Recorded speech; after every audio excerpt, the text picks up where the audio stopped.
Here is Natalie's backstroke above water. You see her pull up. The one thing I would like to see is when she gets to doing a regular start with touch pads in, having those feet right underneath the surface and about shoulder width apart. That's going to give her a much stronger push from a much higher starting position. As we see her going through the start, we can see her body starting to go a little bit deeper in the pool. We want to make sure once you've pulled up this high, really press with those legs so you can be able to keep that body up and out of the water. Watching those dolphin kicks, we've got little kind of dolphin kicks. I'd like to see a little bit more range of motion so you can create a little bit more power. So you'll get a little bit more leg bend here, and then also make sure you're kicking just a little bit higher and a little bit lower to create that better balance. You are stopping that dolphin kick a little early, so make sure you are keeping that dolphin kick going for another kick or two. Great turnover rate as we're watching the stroke. We do need to work on pulling a little bit deeper, which we'll be able to see that a little bit better on the underwater angle. Turning over real long on the real early for a real long turn. Make sure you're a little bit more patient. Feet are getting over real well.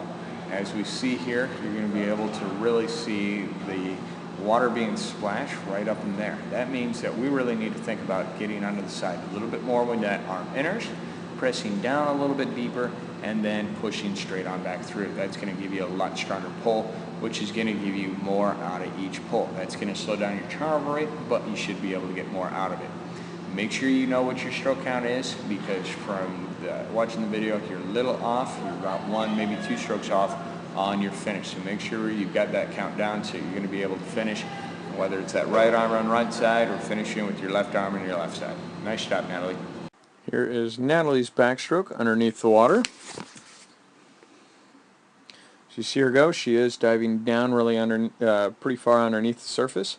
You want to make sure that as soon as those hands hit the water, we point them towards the far wall so that we can balance out how much we're going.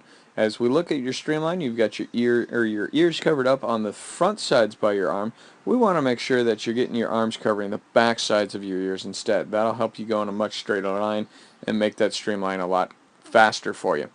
As we see your dolphin kicking here, and it looks like you're synchro dolphin kicking with the person next to you, you do switch over to your flutter kick real early. I'd like to see you ride that out a little bit longer, so then you're going to be able to generate a little bit more power underneath the water. As we look at your pull, we do have quite a bit of bubbles right there. We want to make sure that we do kind of keep that arm a little bit deeper underneath the water so that we can get rid of all those bubbles. As soon as that hand enters the water, we want to make sure that you're digging down, rotating on that side a little bit more, pressing the water back, and by the time you're going for the very finish of your stroke, you should be actually rotating onto that other side. Sure, your hand's going to be finishing real shallow in the water, and that'll actually help with that recovery phase. You've got a fairly solid kick going on. We do have quite a bit of leg bend going on there. So you're going to want to make sure that you're really trying to stretch out those legs so that we can get your kick to be a lot more efficient for you, as well as move you a little bit quicker. You do see that you've kind of got a weak body line. You want to make sure that we do end up having things going real straight. Keep everything from your hands to your elbows to your shoulders going in a fairly straight line going forward. Right now you've got kind of different angles going on, so we want to just try and stretch out your body, keep that chin up, good proud body position. As we go to break out, looks like we're breaking out a little high, but we can see how you're pulling real shallow, and you're almost pulling with just a straight arm out to the side. This is usually the point in time where I say you're kind of looking like you're making snow angels if we were in snow. So you want to make sure that you're really kind of working on utilizing the P-town drill we worked on the Tuesday backstroke session. So you can work on getting a little bit more body rotation to be able to work on that catch.